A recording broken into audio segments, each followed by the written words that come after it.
I know this may sound cheesy for those who haven't had like a near-death experience. Yeah. It felt really empty. So after that incident is when I came back. That's later. So if something like that's gonna happen to me again, I wanna be able to say, wala, binigay ko na lahat eh. This is Masters in a Box, the podcast that's dedicated to help you start and grow a successful business in today's fast-paced economy. Here's your host, Fibo Lim. Hello, entrepreneurs. This is Fibo Lim, and welcome to the Masters in a Box. In this podcast, we interview influencers, thought leaders, and entrepreneurs so that they will be sharing with you how they built their brand, how they built their business and success so that you as well will achieve the same. Once again, my name is Fibo Lim, and right now, I will be interviewing one of the people who I look up to. And kumbaga, to give you like a backstory lang, I discovered this guy, when I was looking in my Facebook, nakita ko yung ads niya, and I clicked his video and then I read his blog post, I read his emails, and then I noticed na he's not selling something. So I moved on, and then kumbaga the next blog, not selling something, and then move on, and eventually maybe in the fourth parang blog or sales letter, or how do you call that, nag-opt-in ako, and it was so magical to me because it's something na not all infopreneurs are doing. And so ito yung story. I think he didn't know this, but I realized na papunta siya dito sa Cebu because a friend of mine, CJ, invited him to talk. And sabi ko, I was supposed to have a meeting, and because he was there, I had to cancel my meeting and had to go to that event. And ayun, eventually, nakita ko siya, I met him, introduced myself, and he is one of the, kumbaga, kindest person I've ever met. Very calm, kumbaga, hindi ko ma-explain yung personality niya. Like, I saw him a lot of times, interviews, I saw him in social media, and nakala ko, grabe naman, feel ko, sobrang, high level. And then when I met him, siya yung, basta hindi ko ma-explain. So it's for those who wants to meet John Pagulayan, talagang masya kayo sa personality niya. And right now, he actually teaches, Filipinos on freelancing and how to sell your service and how to, make money even during this coronavirus. And right now, I'm really curious. I wanna, kumbaga, go like behind the curtains and understand his entire business model on how he built his brand, how he built his success. Especially sharing his ideas and knowledge, kasi not everybody is willing to do that. So, ladies and gentlemen, I want you to welcome Mr. John Pagulayan. John, maraming salamat, for...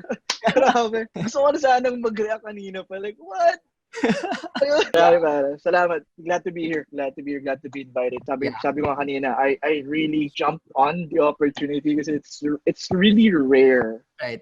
For me to get someone to talk to who understands, I don't know, like marketing and stuff. So lagi mga tanong sa akin around freelancing, which is that's fine. Sasagot ko naman siya. But yeah, it's awesome to geek out, kumbaga, with someone who also knows what they're talking about. So, yeah. I just want to add as well, kasi when I listened to his talk, I was supposed to go to the CR kasi naihina ako, pero I had to hold on, listen to the end of his talk. And honestly, I expected that he would offer something at the end. Like sa beginning pa lang, first 5 minutes pa lang, sabi ko, like, if this guy is gonna sell something, I'm gonna buy it. And then pagkatapos niya, like I was supposed to go near, bro, are you selling something? Because I'm ready to buy. Like, and ganun siya kalupit. Kasi he was talking about freelancing during that time. So that's why, without a doubt, that's why he was able to build, his success ngayon. Offer pa lang the way, sabi niya mismo na he's not a good, kumbaga, speaker. Totoo yun. That was the best talk ever. Like, sabi ko, anong formula? And maybe later on, we'll figure that out, like how he does that, have this personality. But, John, again, maraming salamat, I know your time is valuable. And hopefully, you will take this opportunity to, impact the lives of Filipinos. So, John, is it okay if, kasi right now, if I got it right, your story is, you're just a normal guy. And I think I heard in your story na, you're not even good in English, and then you learned it along and then dancing ka kasi right now you're known as a very good email copywriter, and you also teach people how to do that. Is it okay if you could share me like the backstory of that, like how you began? Backstory talaga was, well, boy from Bicol. Alam mo naman yung mga maalala mo kaya themes na galing probinsya pupunta ng Maynila, walang pera. So you had to work really odd jobs. There was a time people really don't believe it when I say na nag-clown ako dati. I know, but obviously, like, I know how to ride a unicycle. I was a clown, tapos mga odd jobs talaga eh, like nagbubuhat ng lumber, babuffing ng sasakyan, mga sobrang weird. Spotter sa bilyaran. Actually, yun ang pinakamatinong trabaho ko before eh. Yung spotter ako sa bilyaran. So, there's that. So, I wasn't able to graduate college. Eh, di ba, sa society natin, di ba, not able to graduate, people kind of put a ceiling on what you can do. Parang, hanggang dito ka na lang, and stuff. So, I actually, for a while, actually, sapunta ako ng call center, which is sobrang weird kasi hindi ako marunong mag-English. Like, I could speak English, pero yung, alam mo, English Pinoy. Yeah. Ano talaga na, wala naman, nothing against, Filipinos speaking English. Pero as in, wala talagang, walang slang, walang ano man. It just so happened na lasing yung nag-interview, so I got in. Parang sobrang serendipity ngayon nangyari, nakapasok ako ng call center. Lasing siya, so nakapasok ako. And then when I got hired, after a year, I got promoted as a trainer. Not because, promise, not because sobrang galing ko mag-English, but because of the attitude that I showed. Right. Parang, while other people are trying to impress, well, ako kasi iba naman yung ugali ko. So, while I was doing practice teaching, sabi ko, pinapagalitan ko yung maingay. So, not really knowing na training manager pala yung isa doon, yung isa training director, parang they were like surprised na if this guy could reprimand us na may mga position na like, imagine him with a class. Right. So, parang gano'n. So, I was promoted that way. I've been doing that for like 6 years. Tapos biglang, nakaramdam na lang ako ng is this really it? Is this really everything na back may pamilya na ako noon. Pagkain pa lang sa may binabayaran akong bahay, may pinaparal akong bata. Yung pagkain pa lang sa Jollibee, pahirapan na. Like, alam mo yun, kain kasi sa Jollibee mga once a week. I really felt na I was living but I'm not alive. Like, alam mo yun, I was parang ganun eh. So, syempre, like most online entrepreneurs, I started by typing the phrase, the sentence, how to make money online. Diba? So most of us started that way. So I discovered blogging, make $10,000 by writing Ayun, I started doing that. I buy domain, created a website, did the whole blogging thing. 9 months in, wala pa rin akong pera. Like, hindi pala siya ganun kadali. Right. And then, probably, half luck, half skill. Someone saw my site and sabi niya, looks like, you're the guy, the perfect guy to write emails for us. And back then, I have no idea what writing emails is about. I have even no idea about copywriting. But since wala akong pera, obviously I said yes. Yeah, sure. Kaya ko yan. Diba? But wala naman talaga akong alam. So that's kind of where I got started sa freelancing and all that. Yeah. So how did you scale from then on? And how did you reach to the point na you decided to share your message and help other Filipinos as well? Medyo, how do I say this? Like, I didn't share it right away. I was more of a reluctant sharer. Tawag nga nila sa akin before ermitaño because people in the US know me. Tapos dito walang nakakilala sa akin. Right.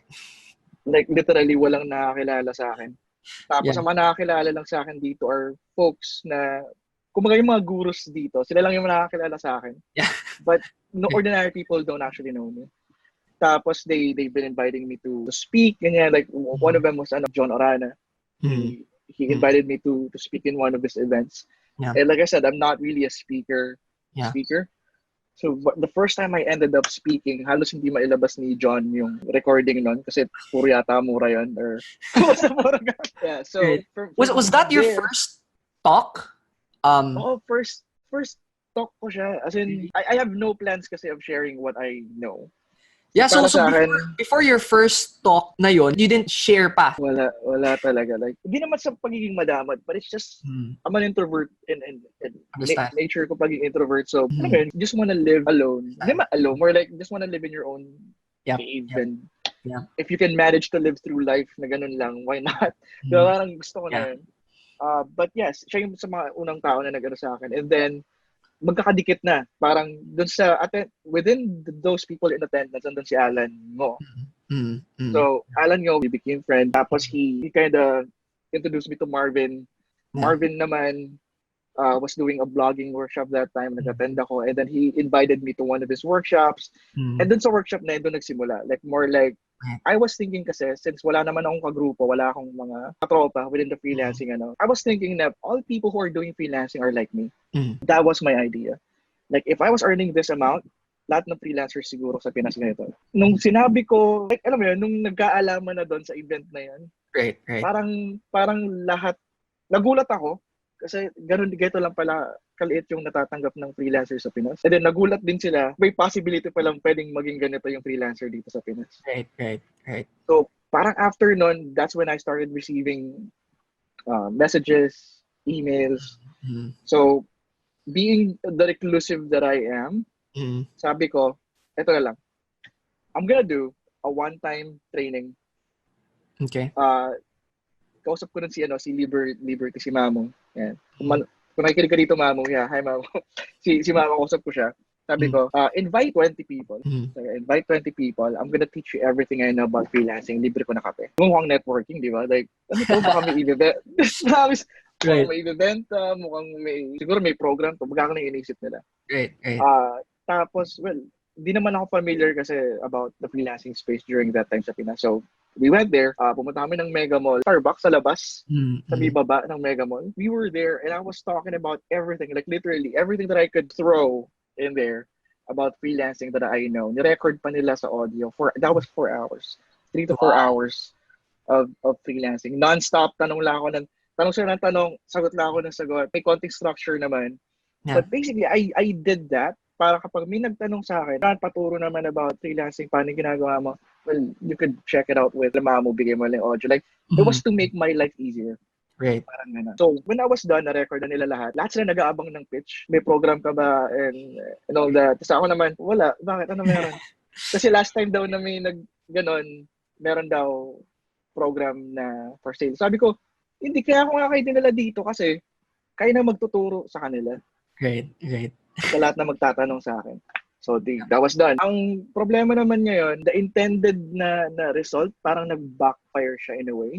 Dahil instead of not having anything to do with people who are asking, nadagdagan kasi shinare nila. So, parang bumalik. Parang nag-times 10 yung And I was like, back then, wala namang bahala kang magturo ng course. Like, bahala ka sa buhay niya, di ba? Alam mo yun? I gave everything I had. Wala na akong tuturo. Right. But it became parang sobrang grabe na that I had to hire a VA just to answer the messages. Umabot siya ng ganong level na di ko na kaya to, kailangan ko na mag-hire ng VA. But then again, yun nga lang, ang sabi ko sa sarili ko, I can't keep paying a VA. Then hindi ko naman siya pinakikinabangan. Like parang, in the first day, I should not be doing this anyways. Hindi ko naman trabaho itong magturo, di ba? Right. So, sabi ko na lang, okay, so gumawa ako ng page. Walang walang likes, walang shares. Gumawa ako ng page. First post ko, sabi ko, para matapos na lahat. Okay, so I'm gonna do a webinar. Tawag dito, 100 likes, 100 shares, 100 comments. I really felt na kapag sinabi ko yon. Yeah. Tapos sabi ko, 100 likes, 100 shares, 100 comments. Kapag hindi natin siya naabot ng Friday, parang a little webinar, 100 likes, 100 shares, 100 comments. If naabot natin yan before this date, siguro mga 2 araw lang yata yung binigay kong tanning. Yeah. I'm gonna do a webinar. If hindi, sorry na lang. Kumbaga, at the back of my head, I was, hindi naman sa masamang tao, but you're wishing na you gave them mataas-taas na limit na baka hindi siya maabot. Ayun, after 3 hours yata, we had. Wow. And sa sobrang hindi ako handa, that was January. Nagawa ko yung training, March na. Wow.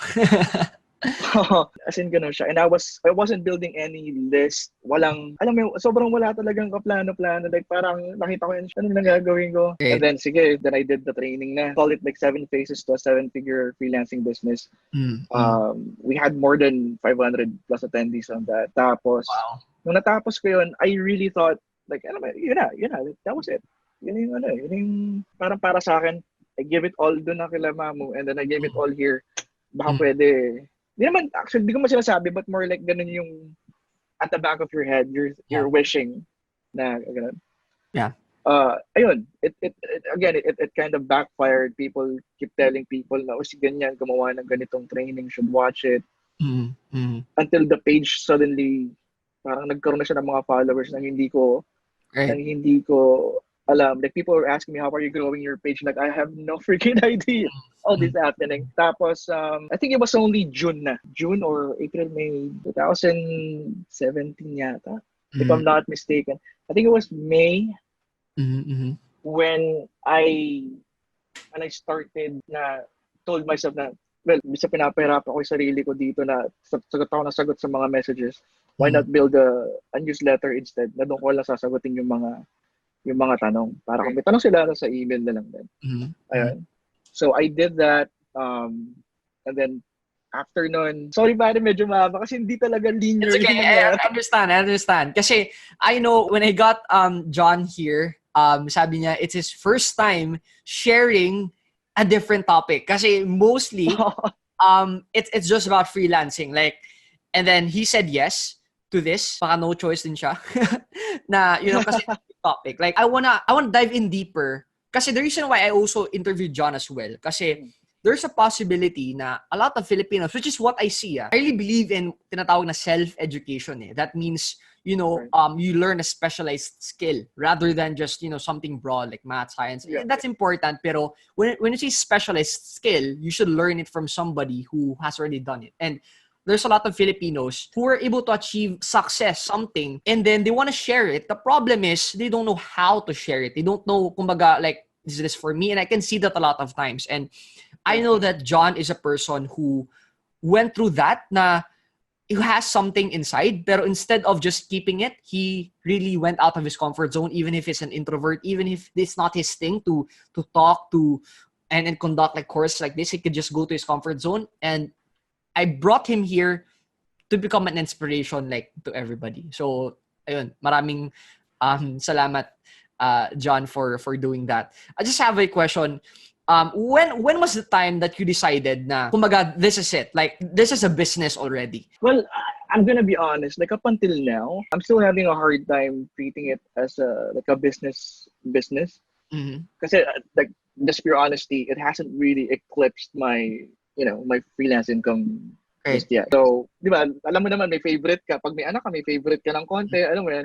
Right. So for me, freelancing is something I can do in a day and just be done with it. May tao naman ako and stuff. Mm-hmm. So kumbaga, this was more like a side project, but I remember it really well because it was February 14. Just a bit of a context. I already launched something like a program. Mm-hmm. I think I priced it like 2,000. Tapos nabigay ko yung call scripts, saka yung mga proposals. Mm-hmm. Basta the whole shebang for only 2,000 pesos. Wow.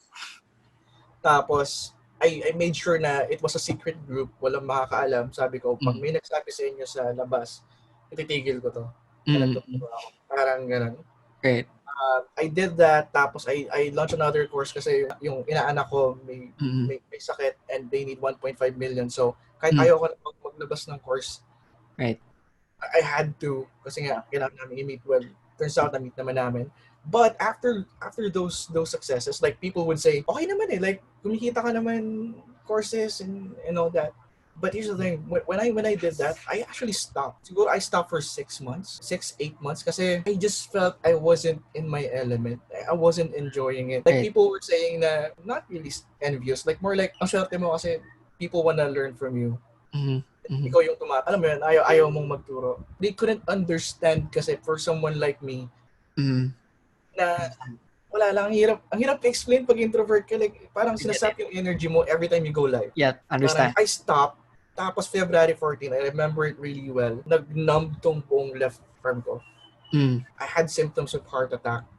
I had to drive myself together with my wife sa hospital. Tapos tinanong nila ako, sir, anong problema? Tapos nung dinidescribe ko, parang nagkukumahog sila kasi parang, yun nga, sir, may parang atake na sa puso yung dinidescribe ko, hindi pa alam. Right. So I was there lying in the hospital, nag-usap yung doktor sa yung misis ko, and I'm hearing the conversations na pag nag-skip pa ng yung heartbeat niya and etc., we're gonna put him in the ICU. Basta it wasn't good. It wasn't good. Kumbaga, I'm just a few bad moments away from dying. Parang gano'n. Tapos ang bata ako pa. Sabi ko naisip ko talaga nun, I have all this stuff. all these accomplishments, all these things. I know this may sound cheesy for those who haven't had like a near-death experience. Yeah. But it felt really empty. Nasabi ko talaga sa sarili ko, natanong ko sa sarili ko, ito na yun? It's really, like, it felt, I mean, okay naman yung pamilya mo, meron ka naman pera, and all that stuff. Pero mukhang parang walang bearing, hindi man lang siya na. Yeah, understand. So, after that incident is when I came back. Parang doon ko na-miss, doon ako nagkaroon ng parang second wind na, let's do this for real. Let's do this. So doon na pumapasok yung planado na yung content, planado na yung advertising, planado na yung sa marketing, planado na yung sa course development. Yeah. Kumbaga kinarir ko na talaga. Kasi if I'm gonna die, if something like that's gonna happen to me again, I wanna be able to say na wala, binigay ko na lahat eh. I left it all on the field. Wala na akong kumbaga, I'm gonna die happy. Ganun yung Yeah. That's amazing. So, kumbaga, the reason why you do what you do today, it's really because of the impact that you want to give to the world instead of just, kumbaga, selfish reasons. Is that correct? Kumbaga, you prioritize impact or...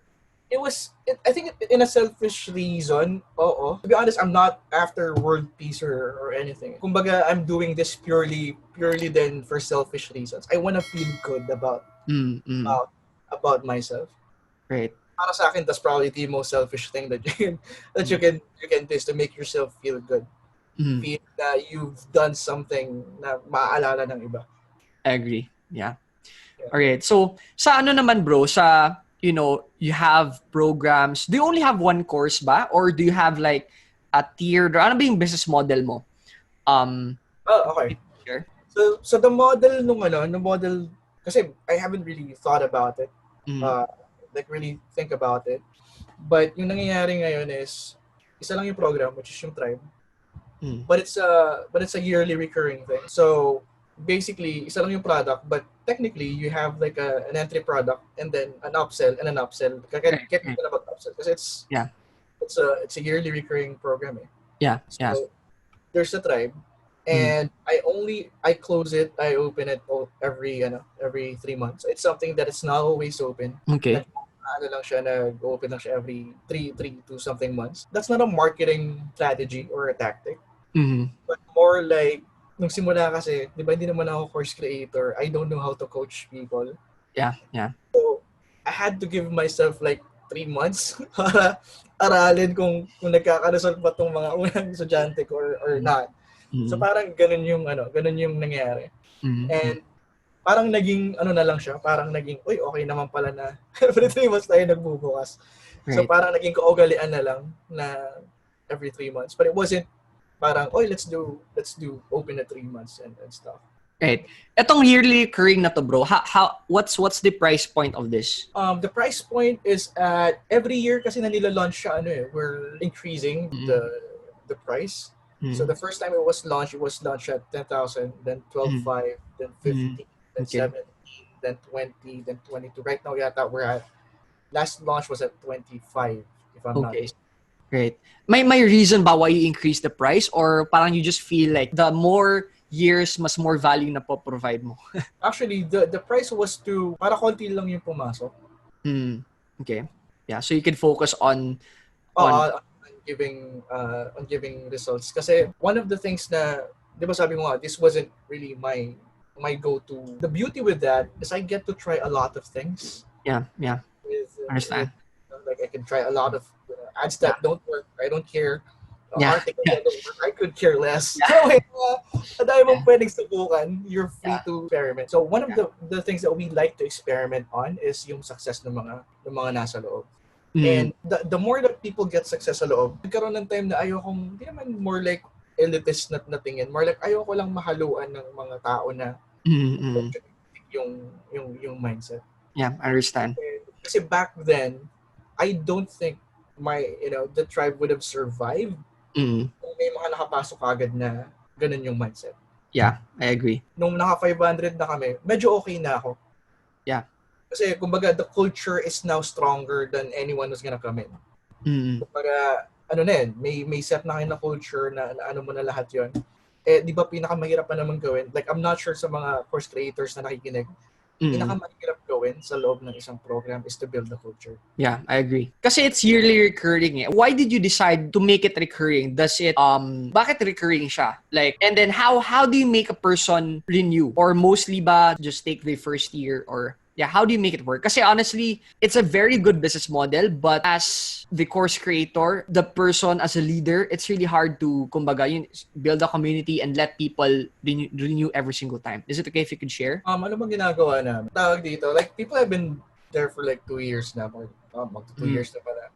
Wow. The reason yung recurring, kasi there are people that I'm paying as coaches. So parang maintenance na rin in a way. So there's that.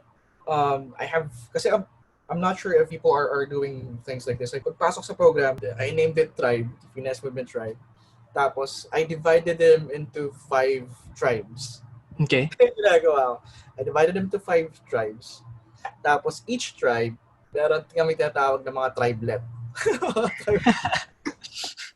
Actually, sila nag-coin na doon, tinawag nila tribelet. Sige, tawagin yung tribelet. So, kasi I, for one, I'm really an advocate of, accountability, not much on information. Yeah. Information is out there. Like, you could ask me how to run ads. Like, I could go to YouTube right now, how to run ads, and I'm gonna learn. Right. Wala namang how to do freelancing. I could go to YouTube, learn freelancing. Walang tanong dun eh. But most people stop because they encounter a roadblock. That's instead of going through it or around it, bumabalik na lang. Yeah. No one's stopping them. Hoy, sandali, halika dito. That's what I'm trying to recreate. Yung someone na hihila sa kanila, sandali lang, di ko pa nga natatry eh. Right. I want to recreate that, that environment at the very least. So, ginawa ko, divided them into 5 tribes. Each tribe divided into sub-tribes. So, each tribelet, meron silang tatawag na tribe leader. Yung tribe leader na yan, it's more like just someone inside the program. Wala siyang bayad. Just assign them as the leader. Tapos siya yung parang bahala dito sa tribo niya, ng maliit na tribo. Right, that's amazing. Tapos, dun sa grupo ng tribe leaders na yun, marami silang tribe leaders. Hawak sila ng isang tribe coach. Right. So, wow. Yung tribe coach naman, yung 5 tribe coach, hawak ko. Tawag nila sa akin, tribe chief. Cool ka. Wow. So, parang may ecosystem sa loob. Ang nakakatawa, bawa, meron kaming tribe challenge. So, naglalaban-laban yung bawat tribe, di ba? Like, may mga challenge kami na parang, it's fun. Yun na lang siguro masasabi. It's fun, siguro, kasi one of the things that most people think na kapag nasa recurring, you have to put out one info after another. Info. In fact, it's not really, it's the info. Actually, mas from experience, mas nagka-cancel kapag nasobrahan sa info. Yeah. Instead of kulang. Yeah. So curious ako sa offer mo, how do you position your offer so that it becomes irresistible, so that people are willing to pay like, 25, 20, 30K per year? That's a really good question, man. Kasi not a lot of people are asking me that. Yeah, sorry, medyo napapastop ako. Understand. That's a really good question. Sa mga nakikinig, only a few people actually like really know how to create offers, diba? So when creating offers, one of the very best secrets when it comes to creating offers is not to try and be the best. What I'm trying to say is, if you have a lot of competition, the very best bet that you have is just to be different. Right. So when I started out na seryosohin tong tribe, I did a recon, like ano ba mga freelancing products that are out there. What do they all have in common? So, ang laging in common nila, build your portfolio, do free work para magkaroon ka ng experience, build your credentials, upskill, more on things na kailangan mo munang gawin to before mo maabot yung dreams mo. Okay. So what I did was, bakit ko sasabihin yun? So, ginawa ko, our positioning was more like how to build a 6-figure freelance business in 90 days or less, with or without experience, portfolio, credentials. Tinanggal, yung mga sinasabi ng iba na kailangan nila, tinanggal ko. Great. So, di ba? Yeah. Parang, what's gonna be your objection? Like, hindi kasi ako experience eh. Sakto. Okay lang. Wala kasi yung portfolio. Okay lang din. So Right. parang naging no-brainer siya in a way. Yeah. Kasi Yeah. I'm promoting something that's different, not better. I'm not saying it's better. I'm just saying it's different than most courses that are out there. Right. So it's kind of like a new opportunity for freelancers. Is that correct? Yeah. Actually, if you're marketing, it has to be always something new. Okay. Hindi pwedeng I have yet to see someone who marketed successfully and an offer niya is something that's old. Parang wala pa yata ako nakita ng ganun. Great. So sa offer mo, bro, anong makuha nila? Is it like a coaching program, a course? Is it a live webinar? Is it ano yung content? Ano yung kumbaga, how are you delivering the value? The value is information, mentorship, and accountability. So there's the information, syempre, like, you know, one of the best things probably that a course creator could do is to divide, because not everyone who's gonna come into the program are gonna be the same. Right. So we divided the information into stages. Stage 1, we're gonna help you craft your irresistible offer. That's stage 1. Stage 2, we're gonna help you find your first premium client. Say premium 750 and above. Yeah. That's stage 2. Stage 3, we're gonna help you find, get consistent premium clients for the next 3 months. Parang yun yung barometer para malampas namin yung stage 3 if we get 3 premium clients for the next 3 months. So dito na pumapasok yung automation, dito na pumapasok yung konting, may mga lead magnet na ganyan. Right. And then stage 4, this is more on scaling. Nag-outsource ka na, nag-delegate ka na, and all that stuff. Tapos for some reason, we dinagdagan namin ng stage 5 kasi believe it or not everyone who's in there are actually hell-bent on building a freelancing business. Turns out there are people who just like to be there kasi gusto nilang environment. It's a positive environment. Walang nagmamaliit, walang nagmamalaki. They can share wins without being branded na mayabang naman. Yeah. They just want to be there. So we have stage 5, like living the lifestyle. Parang gano'n. Like, lang siya. Parang it was everything outside freelancing. Dun siya. Parang gano'n, stage 5. So that's probably one of the best things that we did. Para when someone's having trouble, like, okay, di ako maka-move on. Okay, anong stage ka na ba? I agree. That's amazing. That's really smart, bro. Yeah, kasi usually, course creators, what they do is they assume everybody is on the same level, but what you're actually doing is you're asking first, like, what stage are you in? Are you in this stage? And then if you're in stage number 3, for example, you dive in deeper. Is these stages under one program or are they sold separately? These stages are under one program sa tribe. And that's the reason then why it's a yearly recurring. Yeah. Kasi, yeah, sure, you can get results in a week, or we have students naman getting results in 4 days. Like, as in, kaya lang ayoko naman na pa-promise ko sa'yo like 90 days magiging mayaman ka and all that. I agree. So I'd rather na we hold your hand for a year. Yeah. And another year if you want to. I just don't want it to be, kasi like one of the first programs that I launched was 30 days. Okay. And to say it was successful, it was like an understatement. Kasi syempre, people had the limit of 30 days. They were like, wins. As in, halos sumabog na yung wall sa wins ng like clients and stuff. Yeah. But the biggest catch was, after 2 months, nung natapos yung program, people who were having these wins, they're messaging again. They said they're missing the program kasi now they're in a slump, hindi nila mabalik. Sa nyo, bro, is that a course ba? Yung stage level? Is that a video course that they watch, or is it a live training ba? It's a video course that we housed in a membership site. Tapos you can go through it on your own pace. Yeah. The good thing about it lang is since we divided it into tribes and mga accountability. So weekly, meron kami tinatawag na accountability calls. Sorry, accountability? Accountability calls. Calls. Okay. Yeah. Okay. So wala naman ako doon sa accountability calls na yun, but right. Every week they're jumping in on calls with their tribelets. That's amazing. So sa coaches, bro, like, who are these coaches? Are they the people who went through your course and then got results and then you asked them to coach the rest of your members?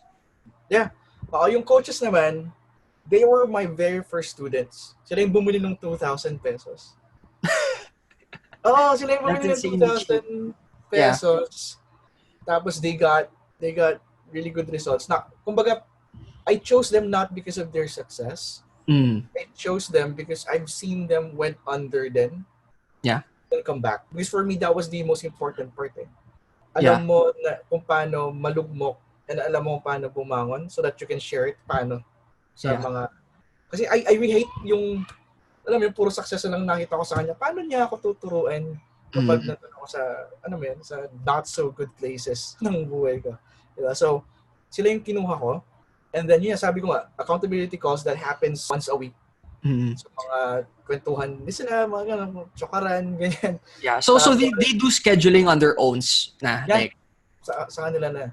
So, it's more of, yun nga yung nakakatuwa eh. They're, ano ko ba sasabihin? Like, it's running, it could run without me. Great. That's amazing. Kumbaga, when you say tribe, it's no longer just me.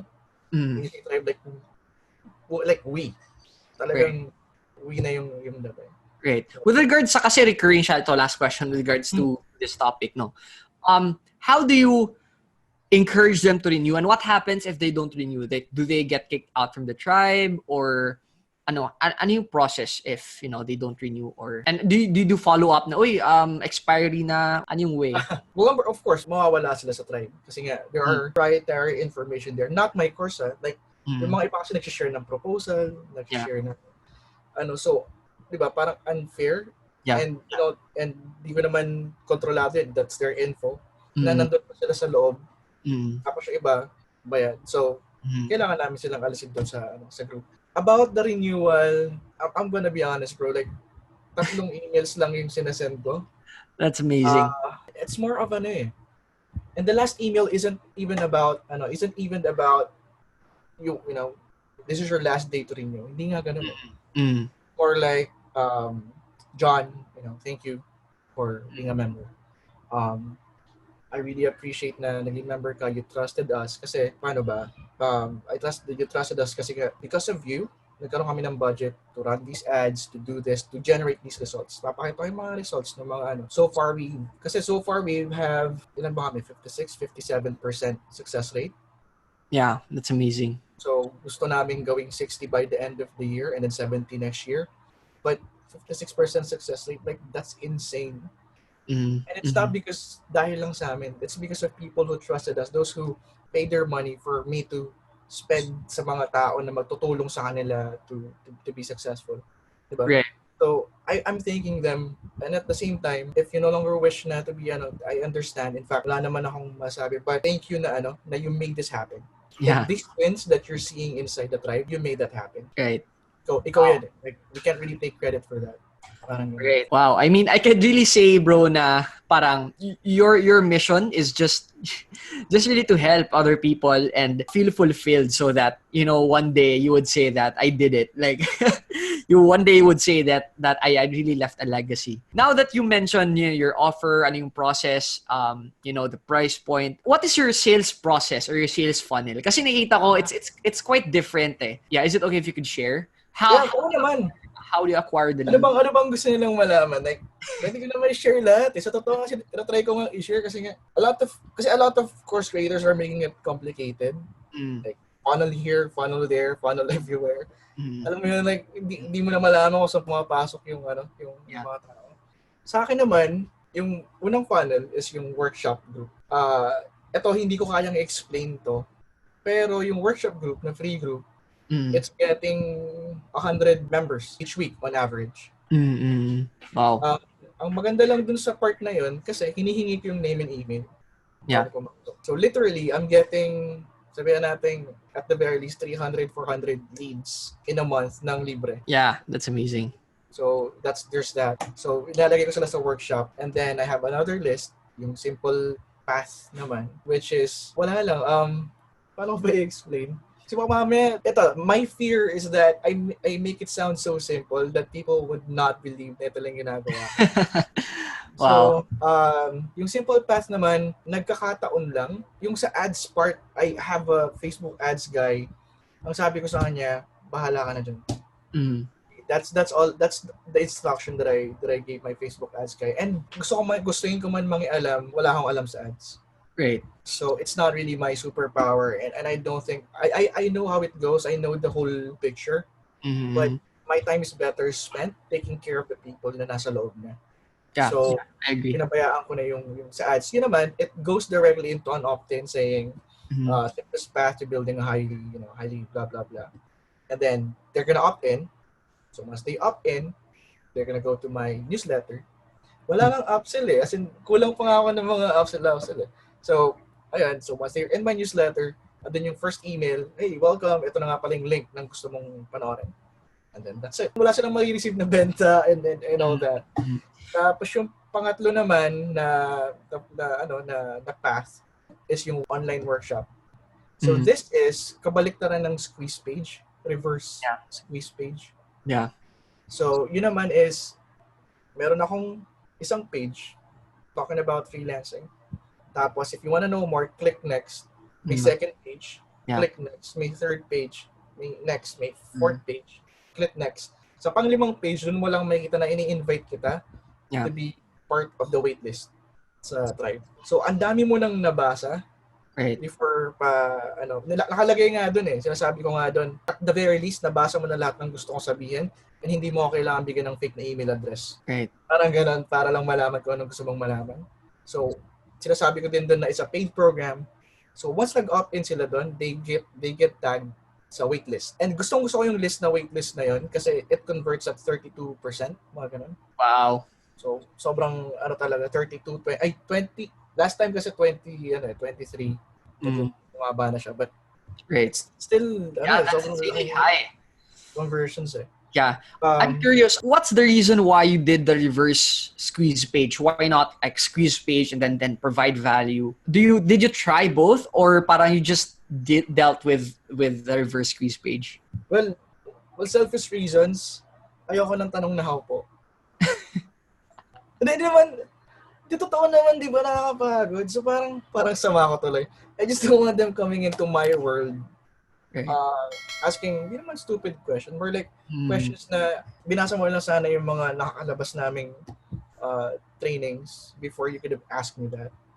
So, siguro, that's number one talaga. Hindi pala siguro, that's really the number one reason. Okay. Bakit? So, I'd rather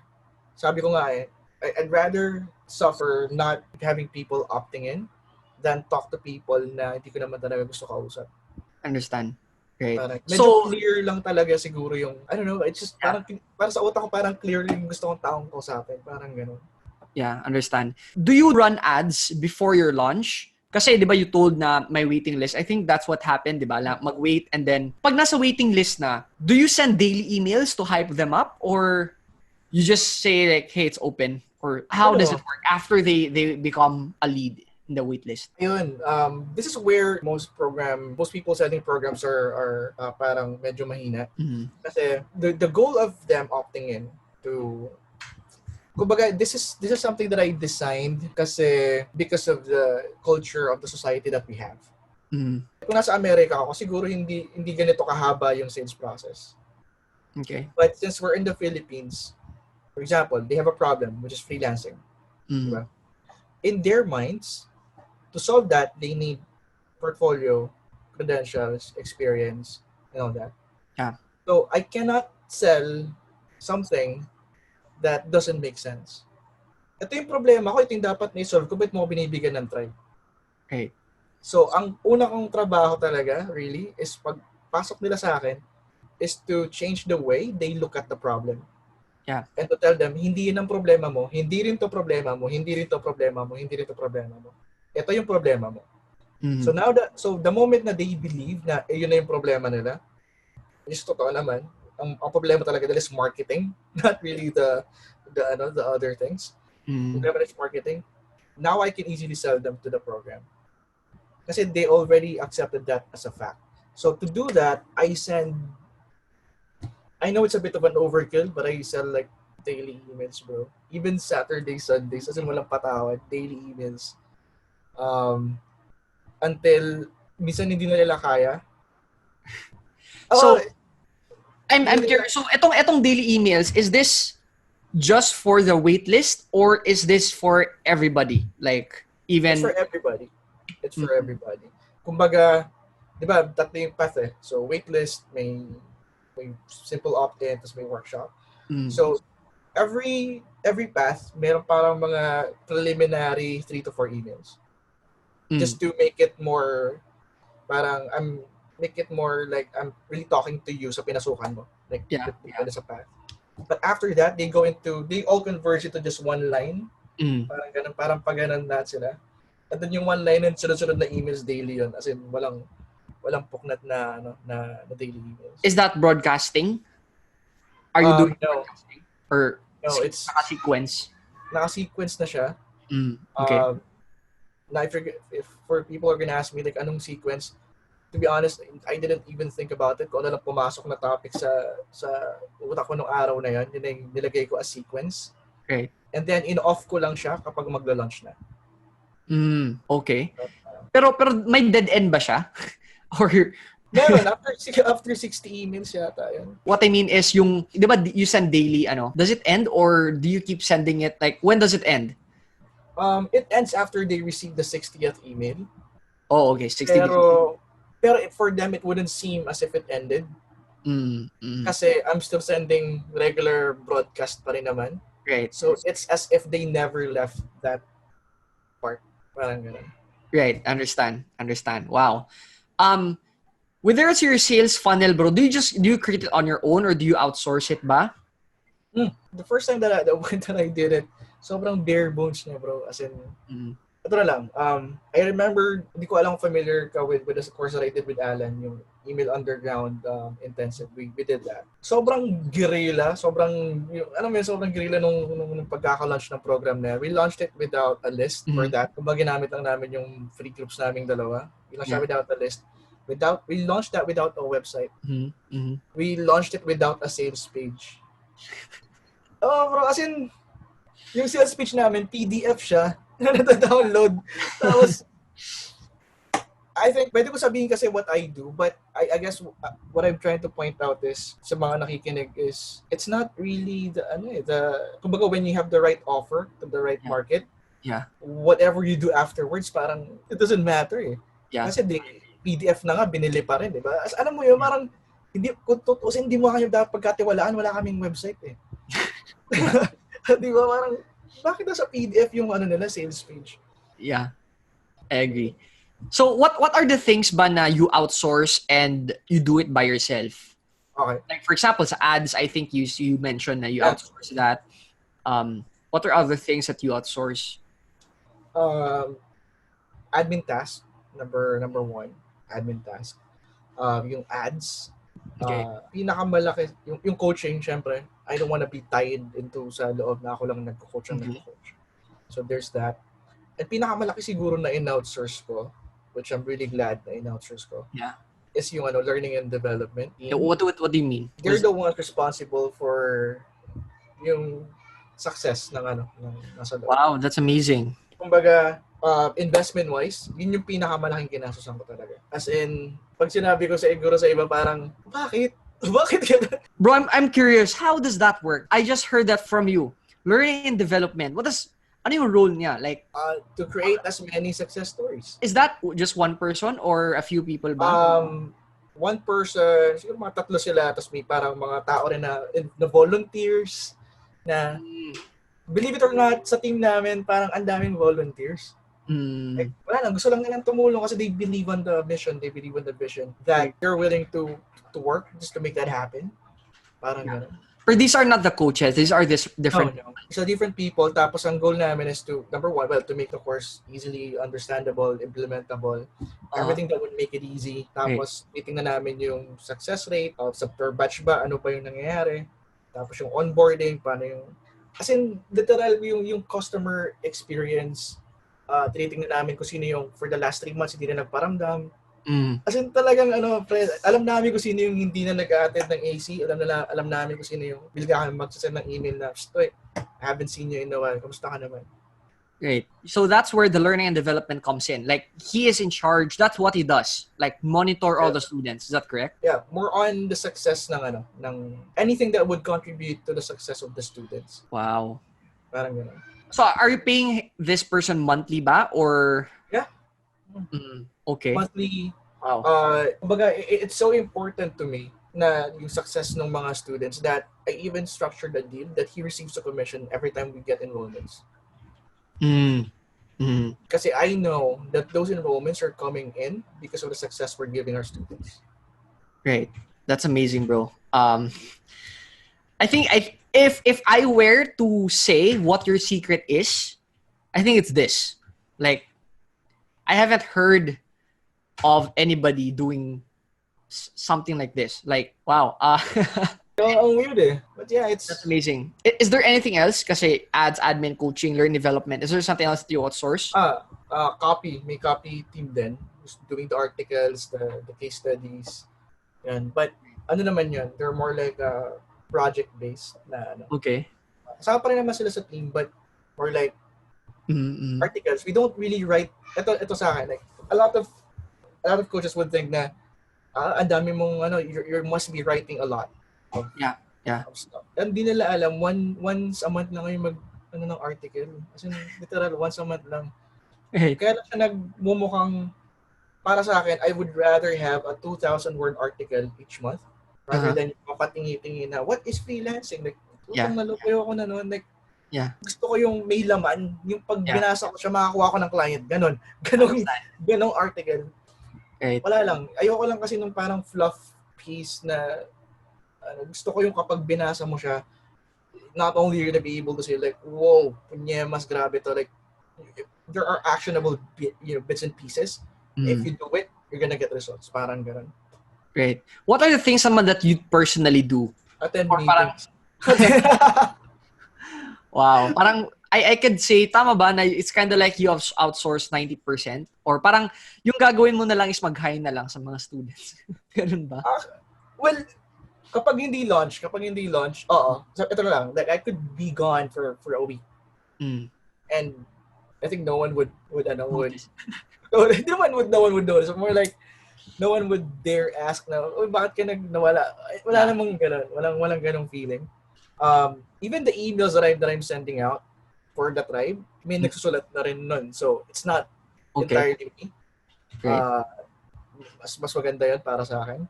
So sa emails, is it your thoughts or ano na lang? You just entrust it to the person who writes it? I entrust it to the person who writes it. It's more like, this is the direction we want to go. Yun. That's amazing. Yeah, I learned to take my hands off kasi sa totoo lang, if I keep on looking for people who can do it like me or write it like me, hindi talaga ako makakahanap kasi there's no one like me. Right. Same with it. Wala namang katulad nila. So, it took time then to, parang harsh naman ang word na trust. Right. But it's more like it took time to really, hindi na muna ako makikialam dyan, kaya na muna. Right. Understand. Second to the last question.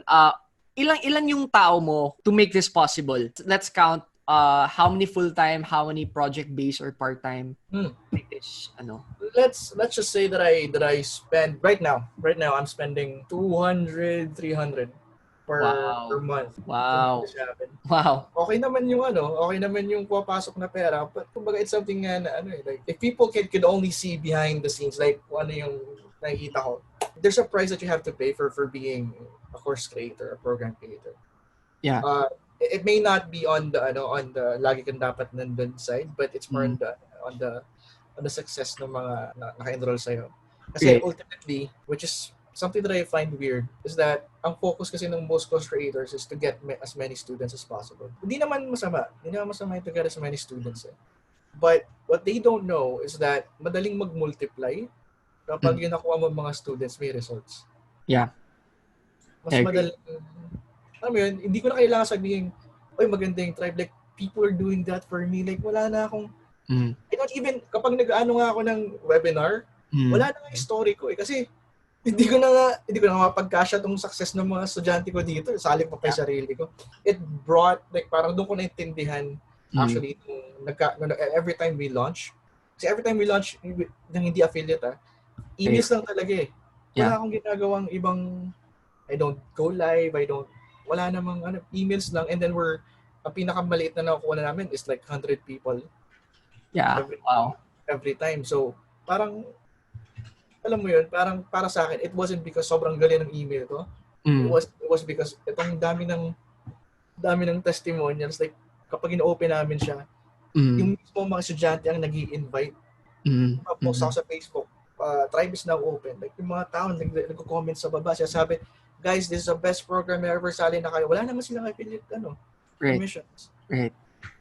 So, kaya itong 200 to 300, bro, mga ilang estimate, ilang tao to? Siguro 9 or 10. Hindi ko lang ma-explain. Bawi naman siya. It's just that, kasi if you're running, kasi hindi ko siya itratong business, I have to run it like a business. Or else, lahat pupunta lang sa ads yung So, I have to make sure that there's always like 30% profit. 30% so that's your, okay. Is the 30% including all of the costs? Is that correct? Yeah, kailangan, yung revenue kasi yun, so kailangan cost mo nandun. So, basta 30% profit, malinis na. Kasi that 30% is what's gonna allow you to scale. Rotate, yeah. So, 30%. Tapos 40% sa tao. Great. So, hanggat hindi ako lumalo. 40% sa tao. This is really good. 40% sa tao mo. Yep. Alright. How about, great. Sige. Can you continue? What are other expenses? So yung 15% something like that, mga na yan, mga tawag dito, more on 10% is the overhead.